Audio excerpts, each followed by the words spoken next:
Ammaning ogli bizni ushlab oldi. Yozning issiq kunlaridan biri edi. Ko'chada hamma narsa tinch, osmon musaffo.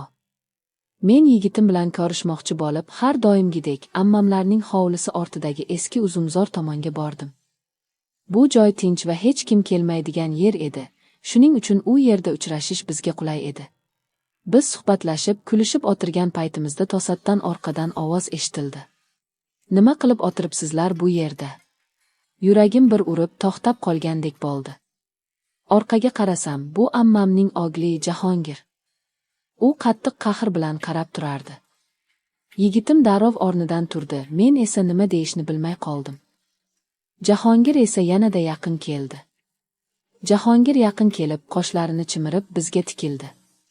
Ko'zlarida gazab bilan aralash hayrat bor edi. Bir necha soniya sukut saqladi, keyin tovushini pasaytirib, lekin sovuq ohangda shunday dedi. Bilsanglarmi, agar xohlasam, hozir ammamga, otangga, butun mahallaga aytaman nima qilayotganlaringni. Men nafasi qisilgancha unga tikildim. Yuragimni vahima bosdi. Yigitim jim turardi, hech nima deya olmadi. Jahongir esa bir qadam yaqinroq keldi va kulimsirab davom etdi. Lekin, baribir sizlarga rahmim kelayapti. Balki birovga aytmasman. Agar men aytganimni qilsang. Men hayron bo'lib so'radim. Nima demoqchisan? U esa bir oz sukutdan so'ng javob berdi. Meni o'ylab ko'r. Balki sen menga ko'proq mossan. Yigiting esa, bilmadim. Xohlasang bu sirni yuragimda saqlayman. Ammo agar rad qilsang, ertaga buni hammayoq biladi.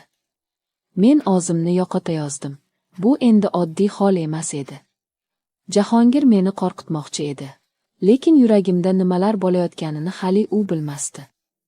Men jim turdim. Ko'nglimda gazab, qo'rquv va adashgan tuyg'ular girdob bo'lib aylana boshladi. Yigitim yonimda o'zini ojiz his qilib menga qarab turardi. Jahongir esa hali ham sovuqqina kulimsirab turardi, galabasiga amin edi. Men sekin boshimni egdim. Bu harakatim bilan rozi bo'lganimni bildirdim. U bir zum jim qoldi, so'ng asta yelkamga qo'lini qo'ydi. Tanaffusdek sukunatni faqat yurak urishim buzib turardi. Ajoyib qaror, dedi u sekin, sen bundan afsuslanmaysan. Balki boshqacha tuyg'ularni kashf qilasan. Shu kundan boshlab hammasi o'zgardi. U kechalari menga yozadigan bo'ldi, yashirincha uchrashuvlar belgiladi. Avvaliga o'zimni yomon his qilardim, lekin vaqt o'tgan sayin ichimdagi bir notanish tuyg'u menga yod bo'lmay qoldi. U bilan kechgan ilk tun ham hayajonli, ham og'riqli edi. Yuragimda haligacha yigitimga bo'lgan muhabbat bor edi, ammo Jahongir bilan o'tkazgan lahzalar bu boshqa bir olam edi. Shu tarzda men ikki olam o'rtasida yashay boshladim. Kunduzi muhabbatim bilan, kechasi esa sirli ehtiroslar dunyosida. Har tun Jahongir bilan yashirincha ko'rishar, ehtirosli, sokin, ammo gamgin lahzalarni boshdan o'tkazardim. U menga qattiq bog'lana boshlagan edi. Uchrashuvlarimiz endi faqat istakdan emas, ehtiyojdan tugilardi. Ba'zida u meni o'ziga haddan ortiq jalb etayotganini o'zi ham bilmasdi, lekin nigohlaridagi olov buni oshkor qilib turardi.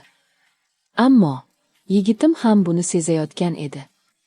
U so'nggi paytlarda ko'p savol bera boshladi, ko'zlarimga tikilib. Hammasi joyidami? Men senga yetarli emasmanmi? deb so'rardi. Men har gal yolg'on gapirishga majbur bo'lar, o'zimni ichimdan yo'qotayotganimni his qilardim. Bir tarafda chin muhabbat, bir tarafda esa xavfli, qiziqarli va og'riqli ehtiros. Bir tun Jahongir meni yana chaqirdi. U doimgidan boshqacha edi, jiddiy, gamgin. Bilasanmi, dedi u, endi men seni faqat o'zimnikidek his qilaman. Bo'lishishni istamayman. Yigitingga ayt. Yoki men aytaman. Men sendan voz kecha olmayman. Bu so'zlar yuragimni muzdek qildi. Endi u shunchaki tahdid emas, chinakam talab bilan chiqayotgandi. Endi bu o'yin emasdi. Men ikki olamdan birini tanlashim kerak edi. Yoki ularning har ikkisidan ajralishim. Bir necha hafta o'tdi. Tanamdagi o'zgarishlarni seza boshlagach, ichimni bir xavotir egalladi. Bosh aylanishi, holsizlik, sababsiz ko'z yosh. Dastlab bu faqat charchoq deb o'yladim. Lekin bir kuni do'kon oldidan o'tayotib, olib ko'rishga qaror qildim. Uyga kelib, hammomga kirib testni qilganimda 2 chiziq paydo bo'ldi. Qo'lim titrardi. Ko'zimga yosh keldi. Men homilador edim. Ammo kimdan? Yigitim bilan haligacha birga edik. Uni sevardim. U menga chin dildan ishonardi. Ammo Jahongir bilan ham ko'p tublar, ehtirosli kechalar ortda qolgan edi. Hisoblasam, aynan o'sha kunlar Jahongir bilan so'nggi ko'rishuvlar davriga to'g'ri kelardi. Qanday aytsam, qanday yashirsam, kimga ishonay? Jahongir bilan ko'rishganimda yuzimga qarab darrov anglab qoldi. Sening ko'zlaring boshqacha. Nimadir bo'lgan, to'g'rimi? Men jim turdim. U sekin qo'limni ushlab past ovozda so'radi. U yoqda nima bor? Shu ondayoq ko'zlarimdan yosh quyildi. Men homiladorman, lekin bilmayman bu kimdan. Jahongir chuqur nafas oldi. Uning nigohi bir zumda o'zgardi, ich-ichidan nimadir uzildi, lekin tashqariga hech narsa demadi. Faqat bitta so'z aytdi. Endi yashirishning foydasi yo'q. Haqiqat baribir yuzaga chiqadi. Homilador ekanligimni bilganimdan so'ng hayotimdagi har bir kun og'ir sinovga aylandi. Avvaliga Jahongir jim turgan bo'ldi. Lekin oradan 2 kun o'tmay u meni uchrashuvga chaqirdi. Unga qarab yuragimda nimadir sonayotganini his qildim. Men tayyor emasman, dedi u. Bilasanmi, bu ish o'yin edi, lekin endi bu hayotga aylangan. Men bu yukni ko'tara olmayman. Shunchaki ketdi. Menga hatto oxirgi marta ham qaramadi. Yigitimga haqiqatni aytish esa undanda og'irroq bo'ldi. Ko'zlarimga tikilib jim qoldi. So'ng bir ogiz so'z bilan: "Men seni sevardim, lekin endi ishonolmayman", dedi-da yuragimni ortib ketdi. Yolg'iz qoldim.